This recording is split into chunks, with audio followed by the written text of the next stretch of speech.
Hello there, thanks for joining us tonight. My name is Brendan Penwarden in place of Charmaine Tam for Paul by Blackmores, and I'm very pleased to be able to introduce Dr Sherman Canapp this evening as our speaker for the first of two webinars in this new and emerging field of veterinary sports medicine and rehabilitation. Dr Canapp is joining us live from the US, where it's currently bright and early 6 a.m. for him as we're wrapping up our day. The American College of Veterinary Sports Medicine and Rehabilitation is an exciting new discipline in veterinary science. The college was founded in 2010 and was developed to meet the unique needs of athletic and working animals, as well as animals needing rehab such as post-surgical patients. Going beyond the traditional sports medicine in dogs, which historically focused on greyhounds, this new discipline covers a much wider scope and applies to just about every active dog, from agility dogs, working farm dogs, and all kinds of active and even more so hyperactive dogs. Dr. Canapp is the president of the ACVSMR and is not only a US board specialist in the field, but is also a diplomat of the American College of Veterinary Surgeons. Sherman did his DVM at Kansas State University, followed by a master's in clinical science and surgery, and he then completed his internship in small animal medicine and surgery at the University of Missouri, followed by his residency at the University of Florida. Sherman has undertaken extensive research in joint diseases, and his current research interests are in regenerative medicine for the treatment of sports-related soft tissue injuries.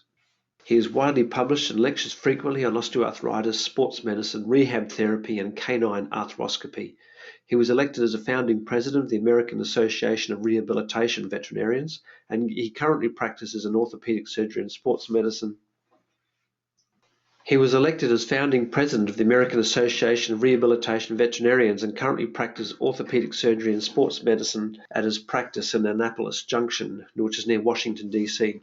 He has also been a consultant for many external groups, including zoos, police, and military canine units, agility dogs, and many more. So with great excitement, I'd like to present Dr. Sherman Canapp speaking on sports and work-related injuries, clinical signs, diagnosis, and treatment. Over to you. Thanks, Dr. Canapp. Fantastic. Thank you so much, and good evening, everyone. And thank you so much for having me this evening for this presentation. And this is a truly fascinating field. We're excited about this new college, and it is an international college, and it looks like it's going to be having diplomats involved from New Zealand and Australia as well. So this area of veterinary medicine for us has just exploded over the last few years, and I like to liken it to what we've seen in human sports medicine and equine, and finally for us that are small animal practitioners, we're now seeing that yes, this is just like it could be for humans and horses. So this first talk today is going to be just a taste of some of the injuries that we see and some of the conditions we see in the area of what we'll call sports medicine. And it's not just the sporting dogs. We don't want to get our heads wrapped around the fact that it has to be an agility dog or a hunting dog or police dog. Many of our own personal pets or our clients' own dogs, they're out running around chasing balls and frisbees or little critters in the backyard, creating their own agility field in the backyard, and they can create the exact same sports-related injuries that we would see in the dogs that are professionally doing these sports. So just something to keep in mind, that it's not just related to all these performance dogs, although we will pick on them a little bit because it's fun. And I know in Australia and New Zealand you have a tremendous group of flyball and agility and things like that. It sounds like it's just growing and growing as well down in your region. First, I'd like to start with acknowledging and thanking very much Paul and the Vet Ed group for making this happen this morning. They've been in contact with us for quite some time trying to get all this together, and it's a privilege and an honor to be involved in this here today with you. A little bit about our group. We were the first sports medicine and rehab group in the United States, really in the world. We're a single standalone sports medicine rehab centered right between Baltimore and Washington, D.C. We chose that location simply because it's easy for people to fly in to us with dogs. We've had patients from all over the world, South Korea, Germany, South Africa, you name it, fly in. So we need to make sure we were near an airport that would allow for international transportation with dogs. You can see here we're primarily made up of physios, orthopedic surgeons, sports-related people, retrainers, and so forth. We have consultants as well that we work with in the areas of regenerative medicine, and then orthotics and prosthetics and so forth, because many times those types of devices will come in handy as we're rehabbing a patient.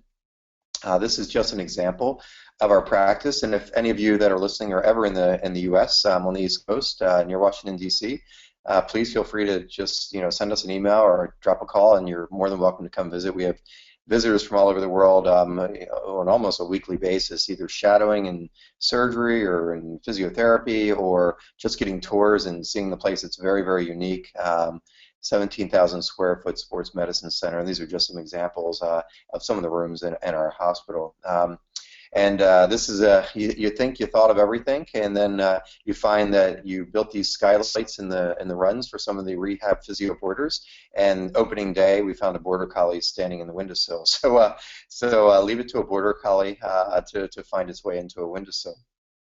So, few disclosures. I'm also, aside from owning VOSM, I also have a company that does research and development. So companies will come to us and want to do testing on certain stem cell products or PRP or certain arthroscopic implantation that I may be developing for them. And so I am a consultant for many of these groups. And some of these products we will just touch upon as we go through if they're relevant to the topic of what we're treating. So the objective of this short discussion this morning is roughly 50 minutes that will cover a few topics, and then we'll have time at the very end for question and answers. But these will be common sports-related injuries, whether they're in an agility dog or in your companion that's running around in the backyard. And we'll go through these all in a fairly similar fashion. We'll talk a little bit about the anatomy and how they present to you, what you'll find on physical exam, the diagnostics that you can use, and then we'll talk about treatment options as well. Now, when I lecture, and I lecture quite frequently, and it looks like I will be coming to Australia in March of 2016 to lecture at a sports medicine conference for you guys down there as well. I have a lot of soapboxes, I call them, and the big thing is for the shoulder, when we start with that, is you need a definitive diagnosis. And whether it's a shoulder or a knee or a hip, I think that holds true for anywhere. That video clip that you were just looking at was an arthroscopy image. It was a young Bernese Mountain Dog puppy that was lame in the forelimb, and they took radiographs, and nothing showed up on the radiographs, although the dog had shoulder pain and suspicion of OCD. They went ahead, they did physio, they even did some injections in the shoulder. The dog just never truly got better. And then we did an ultrasound, and the shoulder was referred to us, and on ultrasound we saw that there was an OCD. So we went in arthroscopically and, of course, treated that, and then we entered the dog back into physio, and the dog did quite well. So it's, my soapbox there is that we have to know what we're treating, and so we can't just say, oh, it's the shoulder. We need to know which tendon or which ligament or which structure within and around the shoulder it is, and that way we can come up with an adequate treatment plan, and therefore the patient will do well. So really we have to get extremely definitive in our methodology as far as working these types of cases up. So this is just an example. A lot of cases can look like a shoulder but not necessarily be a shoulder. So this dog came in, it's an older dog, it's a 9-year-old, and usually shoulder injuries don't carry their limbs like you're seeing in this video clip here. So this dog's actually 3-legged lame and just carrying its limb. That's a little bit of a red flag. And when we were palpating, we were reaching up into the axillary region, the brachial plexus region, and you'll see here in this video clip, very, very painful. And so, see the response that we're getting from the dog there. So that's not your typical response that we would expect to see and a dog with just a standard shoulder injury. So what needs to be on your list of rule-outs, of course, then is unfortunately things that can be very bad sometimes as well. And we did an MRI, and sure enough, this dog has a brachial plexus mass. So very, very uncommon for most. We tend to see probably one every week to 2 weeks because we get some shoulder referrals. But always keep those sort of outliers on your list of rule-outs. But the dogs usually are very, very atrophied and profoundly lame if they have that. The other thing that can be challenging is what we call the shoulder-elbow combination. In other words, you're palpating the shoulder and the dog's shoulder is painful, but you palpate the elbow and the elbow's painful as well. Well, remember, your biceps tendon and some other structures run from the shoulder to the elbow, and so sometimes you may get referred pain, but it's not uncommon for you to have a dog that has a shoulder injury but also has elbow dysplasia or a fragmented coronoid or things like that. So make sure that and they will refer back and forth from the elbow to the shoulder. So make sure you're very, very adequate as far as your workups and your palpation and things. Rehab is crucial when it comes to the shoulder, even though we're going to look at some shoulder conditions that we can diagnose very nicely and treat very readily. the gold standard in humans, and it is in veterinary medicine as well, as your physio. So regardless of what we treat, it may need surgery and then it will need physio afterwards, or it may just need physical therapy, and then it will do well with that. And we used to think that we could use the shoulder of the human as sort of our model of how to treat the canine shoulder. And unfortunately, this paper came out in 2009 and just showed that the shoulder of a person versus the shoulder of a dog are just so vastly different that we really can't extrapolate disease processes and conditions and treatment. So we kind of had to reinvent the wheel. And diagnostics are very similar, but then when it comes to the actual treatments and so forth, have to adjust them slightly from what we see in humans. So this is something that, to understand these conditions, it really helps to understand what the dogs do. And I know from some of the veterinarians that have come up to visit us from New Zealand and Australia that flyball is a sport that is fairly common down in your region as well. It is here in the States also. And for any of you that have never been to a trial or a practice, it's just like this. It's quite fascinating and crazy at the same time. These dogs are running over these jumps and flying into a box and catching a ball in midair.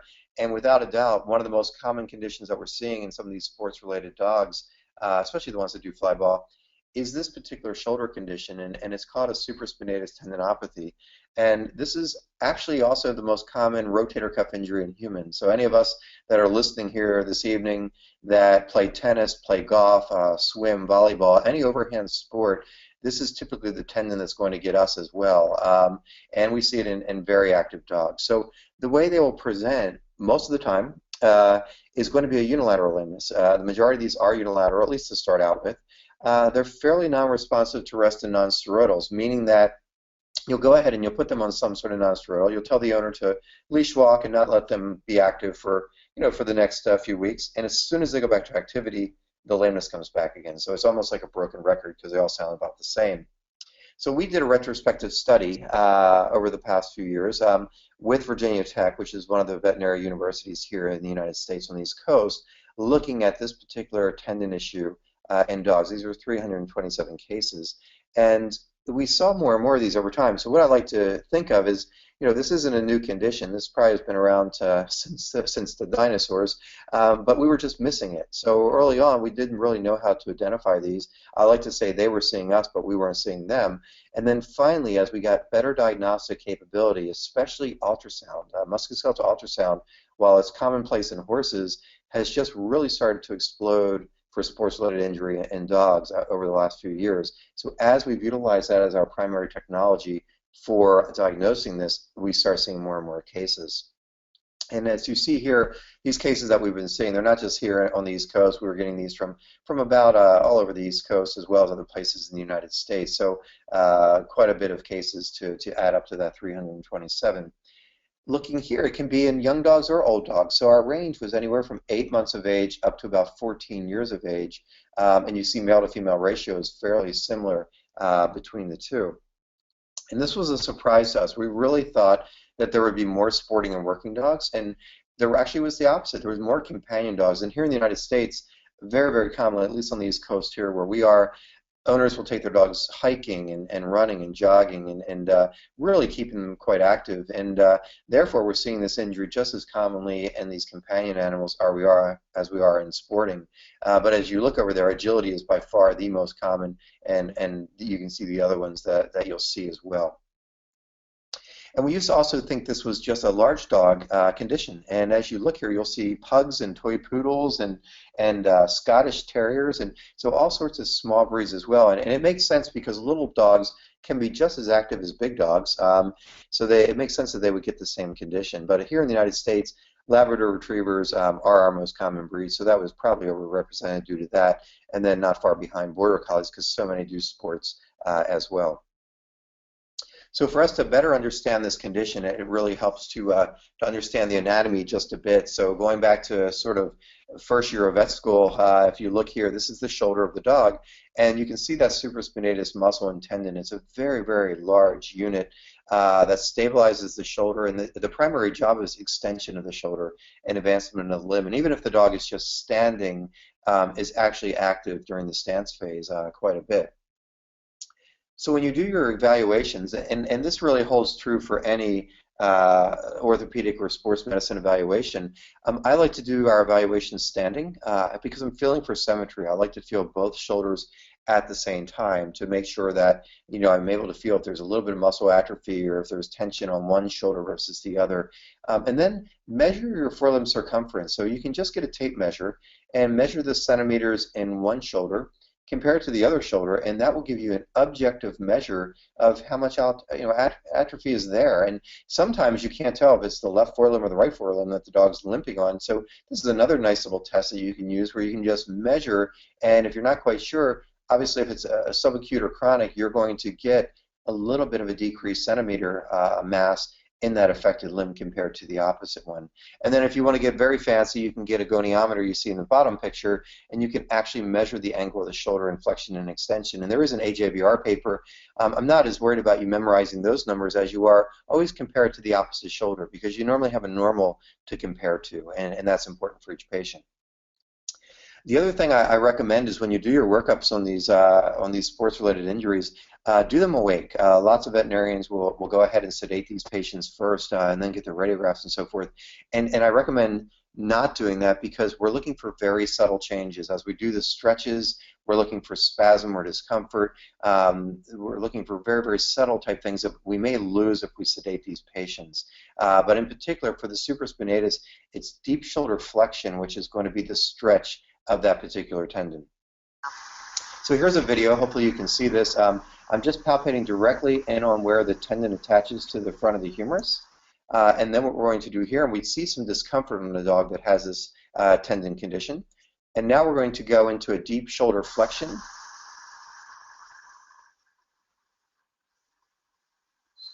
And what you'll be looking for, not always do they vocalize like that dog just did, but we're going to be looking for any kind of involuntary spasm or signs of discomfort and flexion of that shoulder compared to the opposite shoulder. And they can be quite lame. So if you look at this, this is one of the, here in the States we have all these doodle dogs. They're mixing everything with a poodle. So I guess this would be a golden doodle or lab doodle, probably a golden doodle. And so you can see quite profoundly lame. Remember, down is sound, so this is a right forelimb lameness. And this is a dog that we're looking at now. This is Chloe. Again, very pronounced forelimb lameness. And this dog had been in physio for a year prior to referral to us. And so they can be quite lame. And we like to do an objective outcome measure for our lameness. And so here's just an example. We have a gait analysis mat, or it's a pressure platform. So that was Chloe walking down the mat that you just saw. And this is actually the lameness grade that we can get objectively. And if you look in the bottom right corner, you can see the forelimbs, and those numbers should be 30 for each forelimb, because remember, 60% of the weight of a dog is up front, 40% is in the back legs. And so each front leg should get 30%. Well, you can see in that left front, really profoundly lame. So objectively then, we have a nice number to start with, and we should only see improvement based on whatever treatment we do over time. So to be complete for any orthopedic or sports medicine workup, of course, you want to do radiographs. So you start with that to make sure there's no signs of cancer, osteosarcoma, fractures, osteoarthritis, a chronic OCD, you know, any of those types of things. But unfortunately, this is what we usually see. It's just a clean radiograph, you know, no signs of OA, no signs of soft tissue changes, but we should start there to be thorough. Now, in the more chronic conditions, you will start to see changes. If you look here, right in the very cranial or anterior aspect of the shoulder, you can see a mineralization of that tendon. And so this is a very common finding in the more chronic types of tendinopathy cases. Here, if you look at the dorsal border of the scapula, you can actually see periosteal reaction or remodeling. We'll see that with this condition. Or lastly, if you look here, on the point of insertion of the gradal tubercle of the humerus, you can see this bony remodeling or periosteal reaction. So you'll see that. That's an insertionopathy where the tendon actually attaches. So we'll see changes there on radiographs. Now, our go-to here at VOSM in soft tissue injury is ultrasound. And so this is a diagnostic musculoskeletal ultrasound. It's a transverse view of the shoulder of a dog. And what you see outlined in these little dots is the supraspinatus tendon. And within that, we're seeing what's called a mixed echogenicity. So there's darker areas and lighter areas. There's some early calcification or mineralization. And this is very, very consistent with what we would see in these tendinopathies. very close to that, you'll see the biceps tendon labeled. And what happens with this tendon as it starts to swell, the supraspinatus tendon will press into the joint capsule, which then presses into the biceps tendon. So a lot of these dogs will have biceps pain. And I think for years and years and years, I was diagnosing bicipital tenosynovitis when in reality I was missing the supraspinatus, and I was, getting biceps pain, but it was because its neighbor was impinging, which was the spinatus.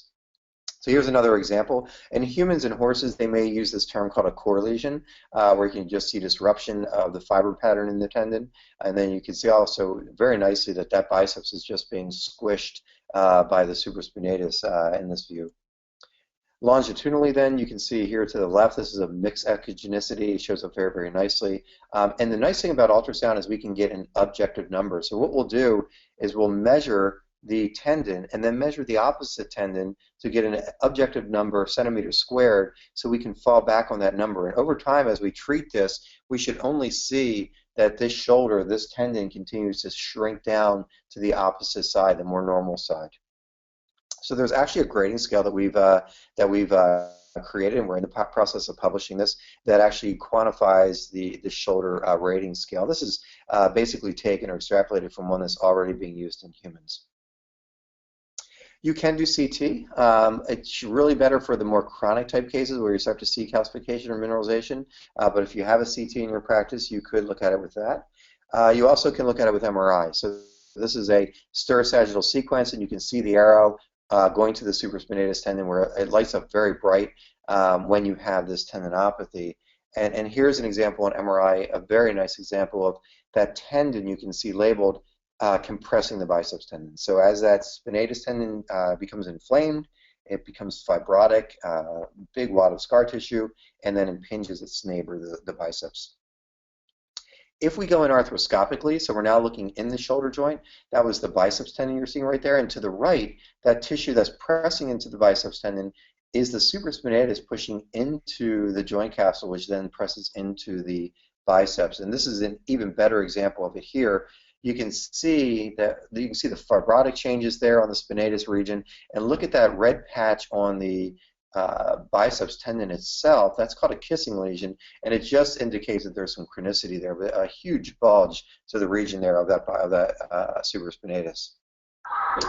So how does this occur? Well, it really occurs the same way that it does in us. So any of us playing sports out there doing repetitive activities, we can have the same thing. So slipping, overstretching, quick turns, repetitive eccentric contractions, concentric contractions in a lengthened position.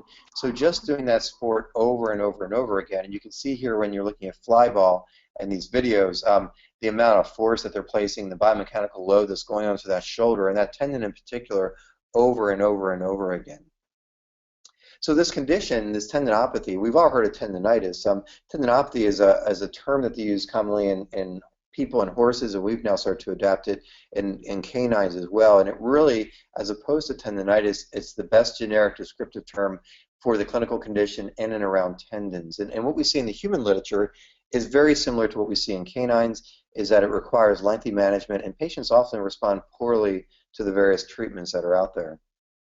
So there's actually an animal model to evaluate supraspinatus tendinopathy, and that's because it's such a common condition in humans, and it's not far off from this cartoon. What you'll see is they'll take animals, and these can be little lab rats, and some of them are just walking around their cage, and others are on a treadmill, and they're running, and they're running, and they're running, and you would think that that little rat that's all built up from chronic repetitive exercise would have a stronger tendon, and they actually find the exact opposite. When they look at that particular tendon biomechanically, they actually find that it's decreased modulus of elasticity or decreased maximum stress to failure. So if you do the same sport over and over and over again, you actually can weaken that particular tendon that you're using. So that's why cross-training is so important, appropriate warm-ups, cool-downs, stretching, all those things to try to prevent this. So the question I'm always asked when I lecture at conferences is, why is it then when we have this condition and we take the dog and we rest them and we hit them with a non-steroidal, why do we not see significant improvement? Well, if you take this tendon and you cut it out surgically, which I don't recommend that you do, but if you did, and you look at it histologically, what you actually find is there's no inflammatory cells there. It's actually a dysfunctional repair response. And so you get this chronic calcification, you get, necrosis without inflammation, and therefore there's really no active inflammation there for your non-steroidals to act on. So it seems counterintuitive, but what we need to do to the body or to this particular tendon is jumpstart it. So somehow we have to bring blood supply and activate stem cells and so forth to that region to get this to start healing. And that's why things like laser therapy, ultrasound therapy, shockwave therapy, acupuncture, PRP, stem cells, all these types of things that upregulate the body and bring in blood supply, neovascularization, and so forth are what we want to reach for when it comes to treatments of this. So when we look in the literature, unfortunately, in the veterinary literature, you see most of us, and I wear two hats. I'm boarded in sports medicine, but also I'm a boarded surgeon, and we as surgeons tend to want to just cut things. Well, this is not something that you want to do for this particular condition at all, because in almost all these cases, the tendinopathy came back. They would go in there and debulk or debride, and it so really the first report of physio was in early 2003, and this was from the group at Wisconsin, and they looked at treating shockwave, using shockwave for the treatment of this condition, and had very, very nice results. So that really is the go-to. So when this occurs, physical therapy or physio is the way to go once you've diagnosed it. And that can be what we call manual therapy, certain modalities such as laser, ultrasound, shockwave, hydrotherapy, hydrophysio, where they're in the water, certain home exercise programs, and so forth. And that really is what our go-to will be for the initial treatment once we have this diagnosed.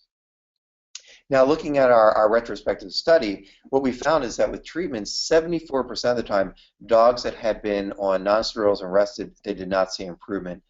40% of the time, dogs had a diagnosis of supraspinatus, were in a dedicated rehab program, and they failed to respond to rehab.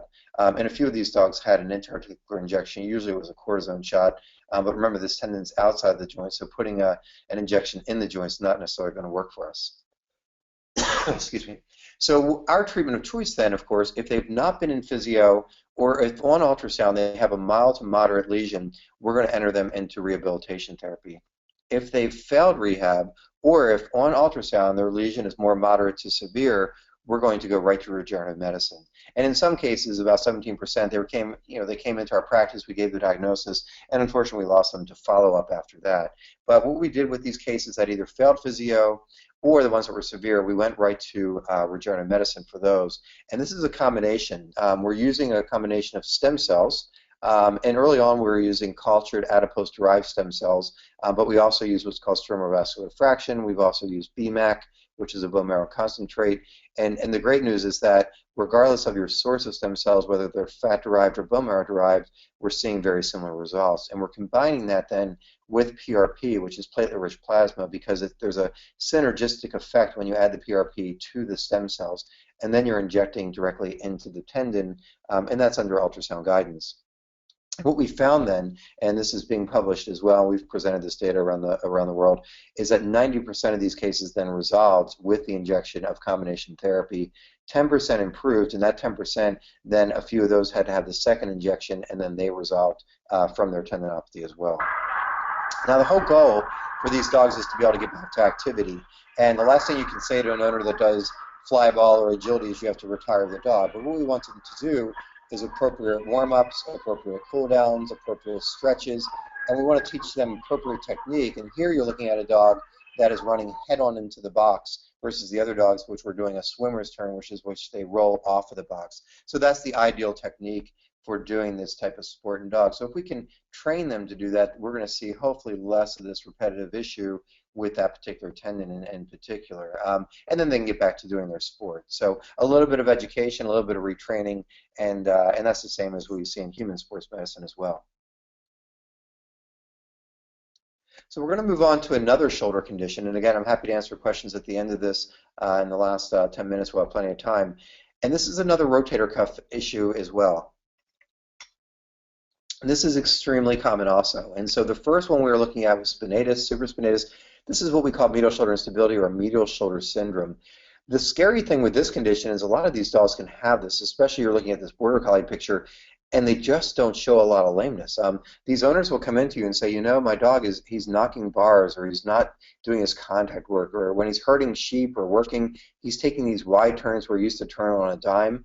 And so very subtle changes, yet they can have a lot of pathology going on, especially with these border collies and Aussies and other breeds that we see are just so dedicated as far as their work ethic. Once again, usually unilateral. When you rest them and put them on a non-steroidal, they fail to respond. As soon as you go back to activity, they're lame again, or showing their performance-related issues.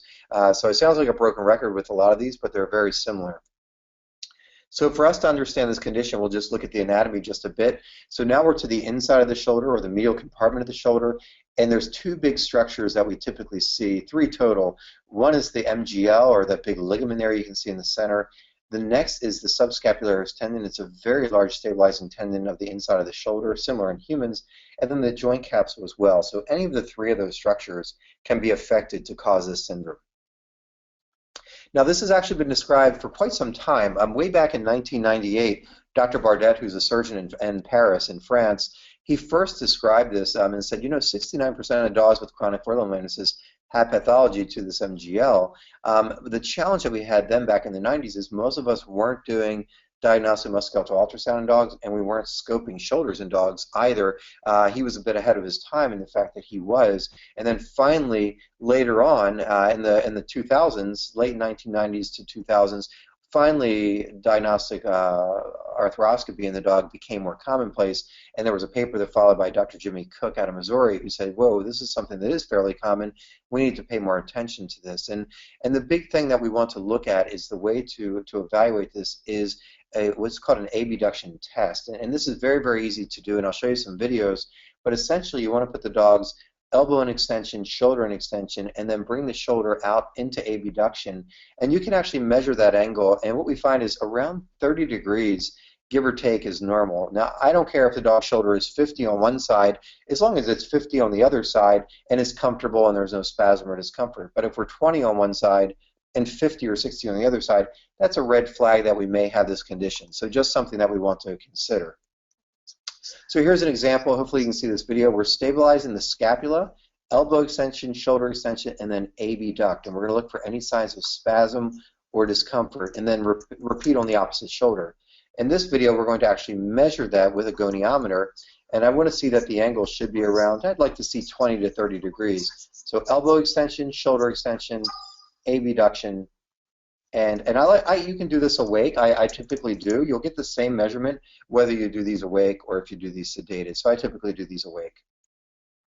So the next thing we're going to do is reach for diagnostics. I will use radiographs as our starting point, as we discussed with the other condition. I tend not to reach for MRI for this because we tend to get a lot of false negatives, I would say. So ultrasound is our go-to to look at this, and then if the ultrasound says yes, I see changes in the medial compartment, our gold standard is to go in arthroscopically.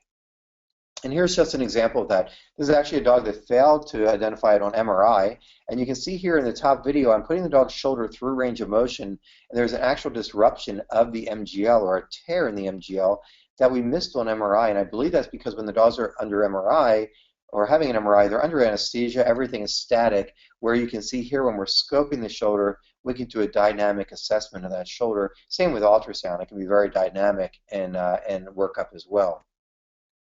Now this is what we should see. So if we go in arthroscopically in any of our shoulders, or any dog shoulder, we should see a beautiful joint capsule, which is letter small b at the bottom. Top right, you can see that long structure. The top B there is the MGL, that's your ligament. C is going to be your subscapularis tendon. And then the top and the bottom is going to be the glenoid and your humeral head. So these are what we should see as far as normal anatomy. Unfortunately, what I tend to see is this. So this is your typical Labrador Retriever who's active, running, jumping, and playing, and you can just see a lot of disruption, fraying, and inflammation to the areas of the MGL that I'm probing, and there's the subscapularis tendon. It looks like sea anemones. You never want to be scuba diving in a dog's shoulder and see sea anemones in their shoulder. That's a bad view of any joint. So how does this occur? Very, very similar to what we saw with the first condition, where we're going to have this repetitive activity, and you're going to have longitudinal stretching or tearing or breakdown. And as you start to lose tensile strength, one structure starts to give, and the other one has to take over, and it will start to give as well. So very, very similar to what we see in humans and what we see in some of these other repetitive activity type soft tissue injuries. So how do we go about treating it? If it's mild, if the abduction angles are low, and if we go in arthroscopically and we see just mild inflammation, we're going to put them in a shoulder support system, and this is the dog leg system that you can see here. And what it does is it keeps them in a normal standing angle so they don't allow their shoulder to slide out into abduction, and then they go into physio for a few months. If they are more moderate, so a higher abduction angle, you can see here in this video clip, everything's just loose. There's no tears, but it's very loosey-goosey, we would call it, sort of stretched out, so a bit of an instability or an insufficiency within the shoulder, more of a tendinopathy even. We need to figure out a way to tighten this up if we can, and if we do this conservatively with a technique called radiofrequency. So this is basically like a heating element that will cause DNA wind-up and collagen contracture. So you see in that video as I was going over top of it, it will actually cause these tissues to shrink down or tighten up on contact. And then they need to go into the shoulder support system to protect it. So here you can see it's nice and tight. Of course, these tissues are weaker before they get stronger, so they have to be protected with the shoulder support. Now this is the dog that jumped down, the shoulder went out to the side, everything tore. So we can't even see normal anatomy in this shoulder. This is a bit of a different situation. These dogs are very, very lame. They're usually carrying their leg. There's a history of trauma usually. And unfortunately for these, we need to do a full reconstruction. So we can either arthroscopically re-imbricate and reconstruct with anchors, or we'll do what's called the tightrope technique, which is a bone anchor technique to reconstruct these structures. Again, this is very, very uncommon, luckily, compared to the first two.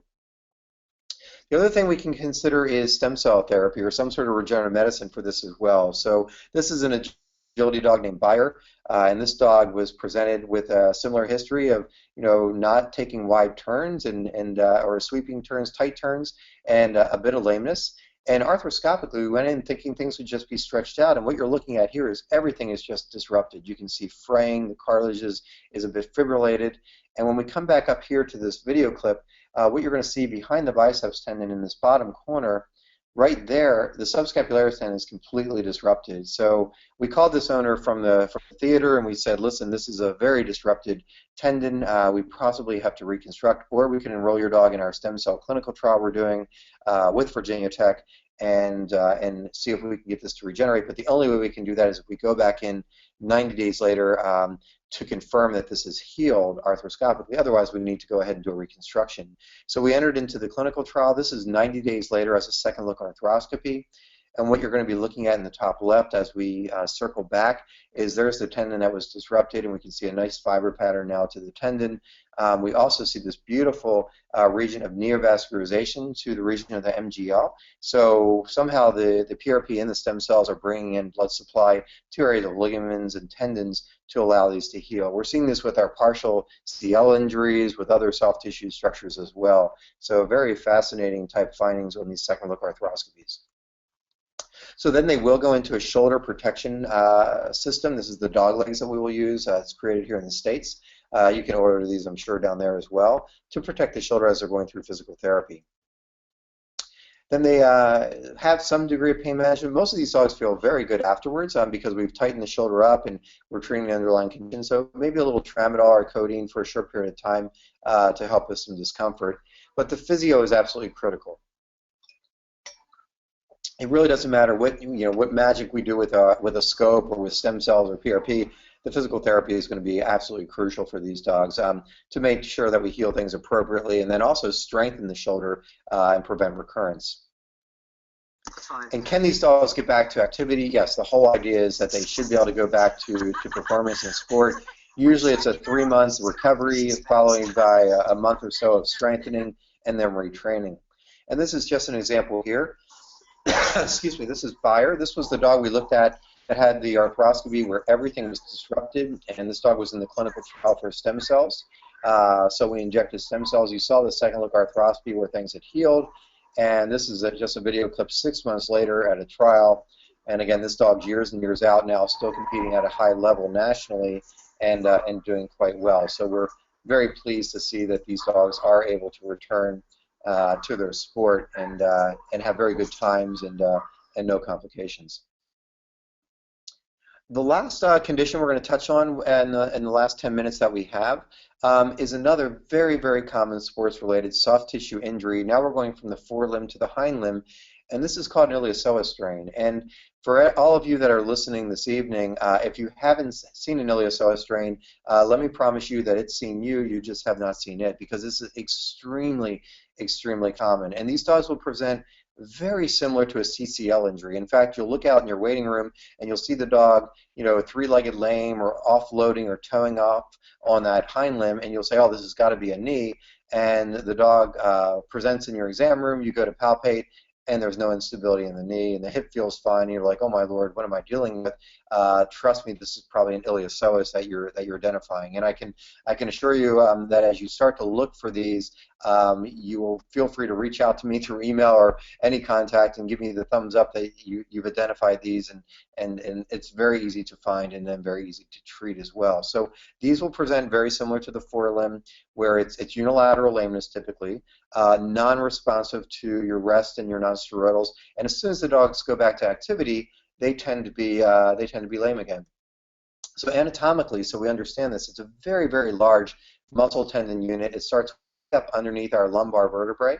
So a lot of these dogs that are presenting with maybe LS discomfort or lower back pain quite commonly have psoas, and lots of dogs that have psoas tension have low back pain, and that's the same with people. We can have, for those of us that have low back pain, many times our psoas are tight, and for those of us that have tight psoas, it's not uncommon to have some lower back issues. So same thing we see in dogs, and this is a huge muscle and tendon of the psoas major and iliacus, and they come down, and the tendon actually inserts on the lesser trochanter there, and its job is a hip flexor. So it makes sense that if this muscle tendon unit goes into spasm, that it's going to allow the dog to flex the hip, and so they'll look very, very similar then in posture to a CCL.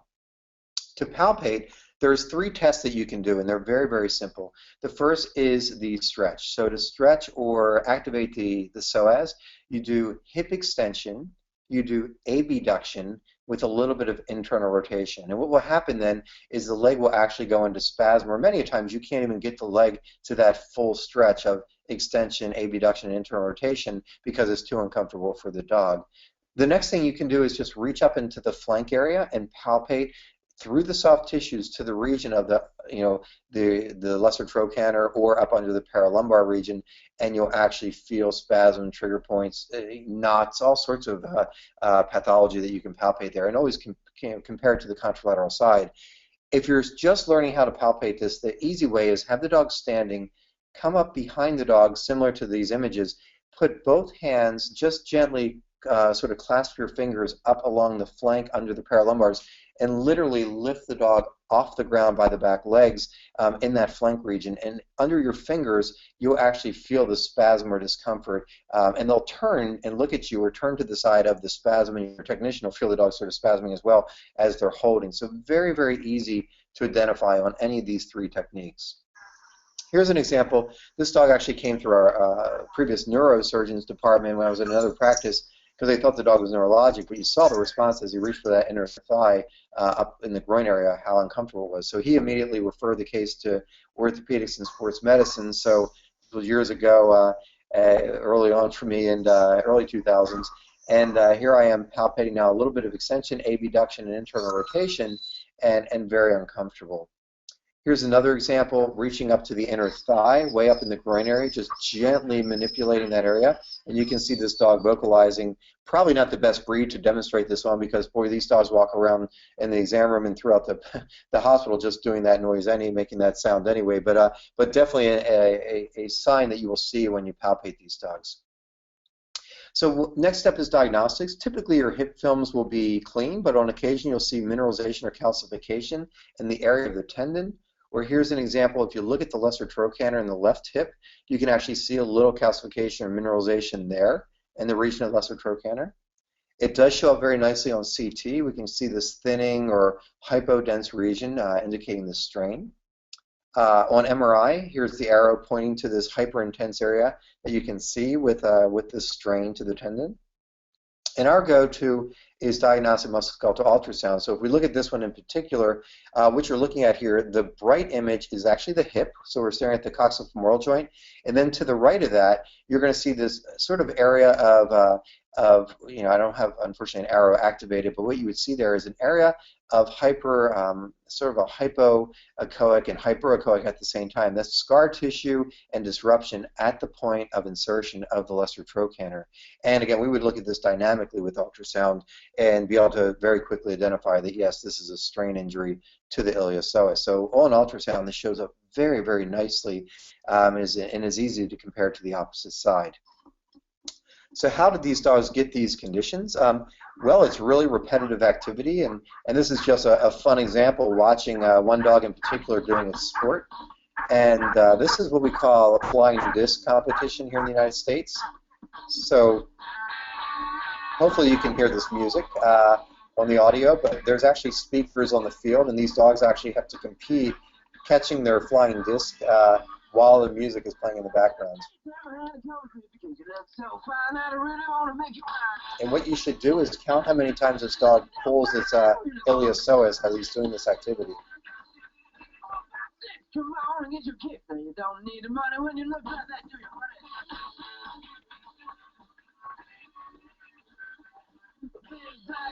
So that's how the handler got his iliopsoas strain right there himself.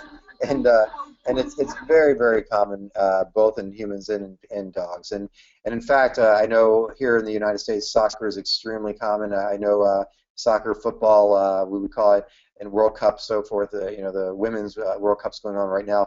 Extremely common in what we call soccer players, especially young athletes here in the United States. Our girls that are teenagers, we see this condition extremely commonly. And how are they getting it? The same way these dogs are. It's just repetitive activity. So the muscle is activated during the stretch, or slipping or splaying into that splayed leg position, overstretching the muscle, overuse of the tendon, very, very commonly. And it's not uncommon to see this concurrently with a CCL injury or hip dysplasia, because again, they're activating that hip flexor with these conditions, so it wouldn't be uncommon to see one. And you may do a brilliant CCL repair and have the dog come back and he's still offloading the limb, and you feel the knee and say, wow, this knee feels fine, radiographs look fine, why in the world is the dog still not doing well? Make sure you go up into that groin area and palpate the psoas, because most likely either concurrently the dog injures the knee and the groin at the same time, or from compensation the psoas is still activating, and that's the reason why the dog's not doing well. So please make sure you always look at that in your follow-ups of these knee and hip repairs. So the good news is that they respond very, very, very nicely to physio. So typically this is going to be a combination of manual therapy, laser therapy, maybe ultrasound therapy, stretching techniques. And in fact, the one report that's out there early on, 2005 in VCOT, showed that there was only a 33 response to non-steroidals and rest, where there was a 63 response rate to physio. And so definitely physio is the way to go. However, once again, if they fail to respond to physio, or if on ultrasound we see this is a pretty profound lesion or a core lesion or there's some tears, then we will reach to regenerative medicine. So we will inject either PRP or stem cell PRP combo into that tendon under ultrasound guidance, and then enter them back into the rehab program. So in conclusion, and then we'll go ahead, and I'm happy to answer questions for everyone. I think this area of soft tissue injury, it's not a new area. This has been out there forever, and it's just that we're finally identifying some of these conditions in dogs, because we have the ability now to understand a little bit more about what the dogs are doing to these soft tissue conditions, and we have the ability to identify them with ultrasound as well. I think that's been great, and arthroscopy also is very, very helpful. And we're just starting to really understand some of these conditions, and I think we need a lot more objective outcome measures, looking at rehab studies and which rehab modality is the best, and continuing to look at things with stem cell and PRP with evidence-based medicine, and to see which one's best for the techniques to utilize for these outcomes. And these are our little ones here. They'll be getting up shortly. It's now getting close to 7 a.m. here in the U.S. Cadence to the left, big soccer star. So is Isabella. They're also both big Formula One fans, and I know down in your region, Formula One, Mark Webber and Ricardo, huge F1 racers for Red Bull and now for Porsche. And I'm looking forward when I come down next year to lecture and Sydney, making a little trip over to Melbourne to catch the first F1 race of the season as well in 2016. And here's Isabella on her horse. They start them young here, thinking they would start them with ponies, and no, they go right to thoroughbreds. And so happy to entertain any questions you guys may have. But this was a nice little segue or starting point to introduce you to sports medicine and some of these common sports-related injuries that if you haven't identified yet, I'd ask that you start looking for in your canine patients, because they're definitely common. Thanks very much, Sherman. I do have some questions for you. And if anyone does have any questions, as we mentioned at the beginning, just type those into the questions tab that you'll see in your control panel. I've got a question from Malcolm. Firstly, he's asking, in medial shoulder instability, have you had any success injecting PRP into the medial ligament in hope of increasing fibrosis with follow-up laser therapy? Yeah, that's an excellent question. So we have had success with the PRP. We're in the ideal situation. What we're trying to do there is with PRP or even stem cells or any of these things is bring in blood supply, and we believe the PRP probably activates and upregulates. One of the cytokines is VEGF, bringing in blood supply and stimulating the fibroblasts to start to lay down some collagen and scar tissue. And we have had decent results with injecting the PRP into even just the shoulder, if not under ultrasound guidance, into that ligament, and then putting the dog leg hobbles on and going into physio. When we added the stem cells to the PRP, we actually saw a more impressive response and more rapid response than the PRP by itself. Typically, if we do stem cell with the PRP, it's a one injection, where if we do PRP alone, sometimes we actually have to follow that up with a booster injection a few weeks to a month later, then the hobbles and the physio. But definitely that's a good way that you can go with these conditions, especially for the more mild to moderate case. Alison saying, thanks for a great talk, lots of good information, and do you have any experience in prolotherapy? Great question. So prolotherapy, I not only have experience with it, I have personal experience with it because I've had my own back injected with prolo. Same sort of idea. This is basically a sugar, and we know, if we inject sub-Q fluids in a dog, we want to make sure it's not a dextrose solution because that can cause all sorts of inflammation. Well, that's the whole idea of prolo, is that you're injecting a sugar-type product into the region of the injury to try to upregulate the body. So just like we're doing with stem cell PRP, ultrasound, shockwave, or any of those modalities, Prolo works the same way. So it's going to bring in blood supply, stimulate some scar tissue. I do like it for those that have access to it and ability for soft tissues outside the joint. I have not been a big fan of putting Prolo into the joint just because the cartilage doesn't respond well to that sugar or inflammatory response compared to your stem cell or PRP. So if you have an Achilles tendon or iliopsoas or supraspinatus or those, and you have the ability to do Prolo, I definitely feel that can be beneficial. I just don't prefer it in the joint because I've scoped joints after Prolo, and I've seen not such great effects to the cartilage compared to when we put the other modalities in there. Great question. Claire wants to know, what sort of laser do you use in your rehab? Another great question. So we have all different types. We have a class 3B, and it's important if you're doing PRP or stem cells that you understand that some modalities are beneficial. Your class 3B lasers are very, very synergistic to stem cells and PRP. The class 4 lasers, we're just not so sure. There's some studies that say they're not sure about the heat with the class 4, so if you're doing any stem cell or PRP work, I would ask you if you're using a class 4 laser to dial it down to the level of a class 3B. But if not, if we're just doing laser therapy alone without regenerative medicine, we do like the class 4 lasers. We have both in our practice. So we have class 3B lasers and class 4 lasers. We tend to find that they both work very, very nicely. The challenge with the class 4 is just that it's a heating laser, so we have to be a little more careful with the soft tissues. It does allow for faster treatments than the class 3B, but at the end of the day, using objective outcome measures, we're seeing the same outcome with a class 3B as we are with a class 4. Alan wants to know, how well does acupuncture work for iliopsoas injuries?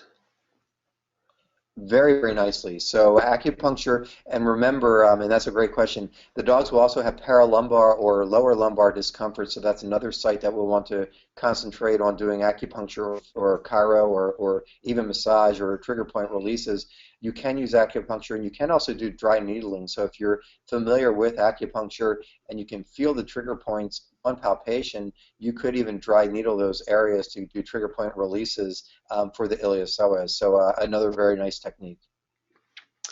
Nikki's saying she does rehab physio and questions iliopsoas strain post-op. Perhaps the small breeds more often than larger breeds. Your thoughts? Thank you. Yes, so welcome to another rehab therapist, physio down there. Thank you for joining us. And we see quite a few psoas issues post-op with, especially with our hind limb injuries like CCL or hip dysplasia. And what I'm not sure of is if this is concurrent at the time of injury or from chronic compensation, pre-op or post-op. I wouldn't say that we see more in the smaller breeds than we do the large breeds. We tend to, have a lot of small breeds and large breeds here in the States. I think we see it equally. So with an equal amount of MPLs or CCLs and little breed dogs post-op, as we do with Labrador Retrievers or Border Collies or Aussies, we will see psoas tension as well. But definitely, as you're doing physio on these patients post-op for any of these other types of injuries, always keep in mind to keep an eye on the psoas because that does tend to be an area of tension post-operatively. Kate's asking if you have evidence for the efficacy of the laser treatment. Yeah, I wish we did. There are some papers in humans, there's some animal study models, there are some cell culture models. In dogs, we're currently doing a prospective study right now at BUSM looking at lasers, but that is one of the big challenges. What we are also looking at is with musculoskeletal ultrasound, so we can see what these tendons and soft tissues will look like prior to using laser therapy, follow them out with ultrasound, and then look at them after. We surely don't see the response that we see with injecting stem cell or PRP or things like that to these tendons on ultrasound as we do with laser, but on palpation and looking at them clinically with objective gait analysis, there definitely is improvement. So what I don't want people to think is that if you diagnose this and you just do laser that you're going to be able to treat any of these. It's just another tool in your toolbox or treatment modality that you want to add to your arsenal of treatments that you already have, but it's definitely going to also need stretching, massage, home exercise. And so I think the laser is very, very good, but it's not the end-all be-all as far as the only modality you can use for any of these conditions. Now, Jan is asking about stem cell therapy. Is it only effective by injection? She has heard of oral stem cell therapy. Is there any basis to this?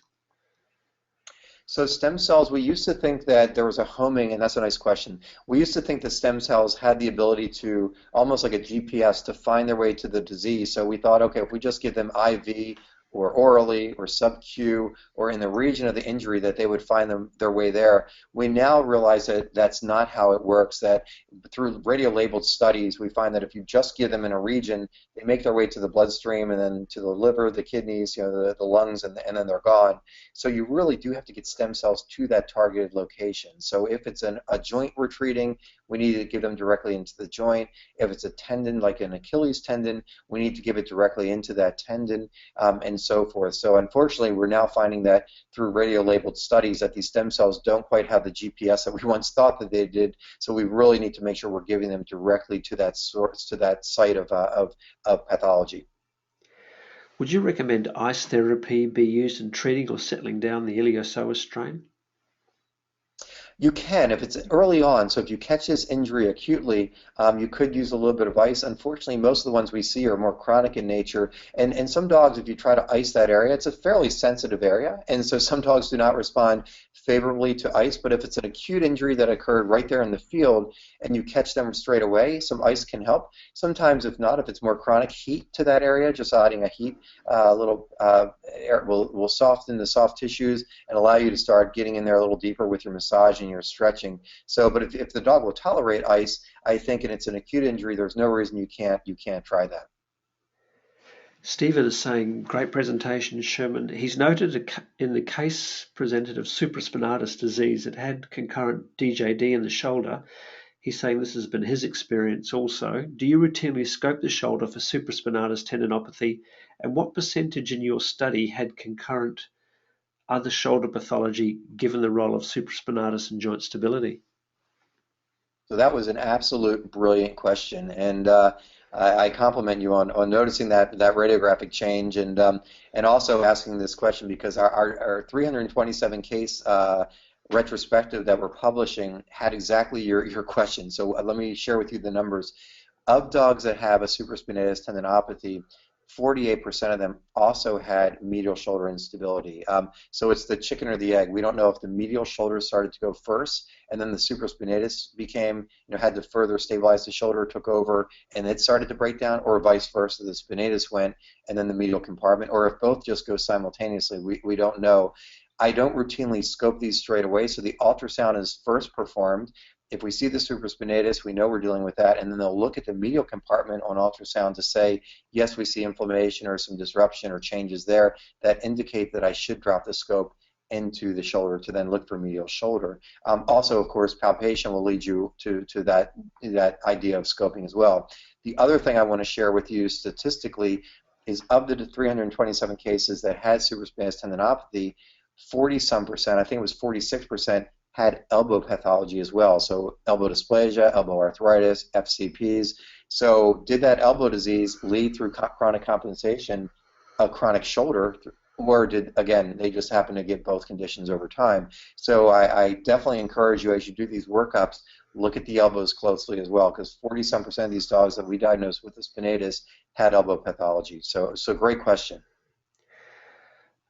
Tracy's asking about references. Do you have any that you can provide on the physiotherapy techniques that they can use or use to teach owners? Yeah, we absolutely could. And what I can do, I think you're going to be having access to the PDFs or the files for this talk.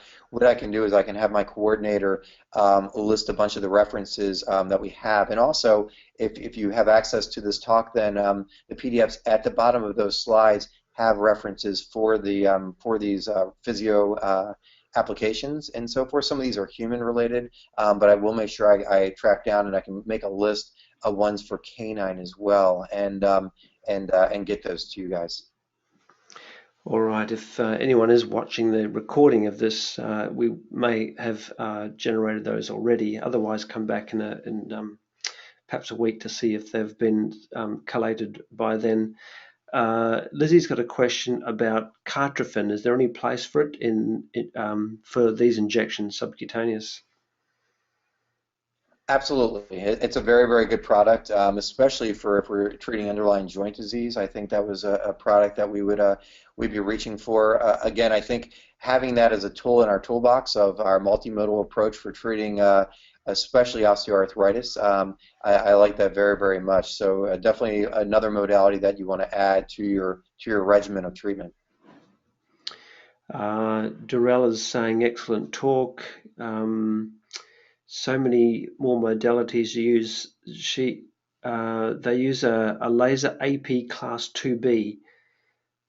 Some use, but very keen to use class 3. Now you do have quite a lot of you've got a great deal of good feedback already, and so we're going to close it off there. That was the end of the questions, but you do have a survey going to pop up in just a moment if you could give us feedback on tonight's presentation. And also, this is part of a double series. Your wife, Dr. Deborah Canapp, is presenting in exactly 1 week's time to round off this. So thanks, Sherman, and great presentation, obviously, from your feedback. Thanks, everyone, for joining us. We'll see you in the next time. Thank you very much.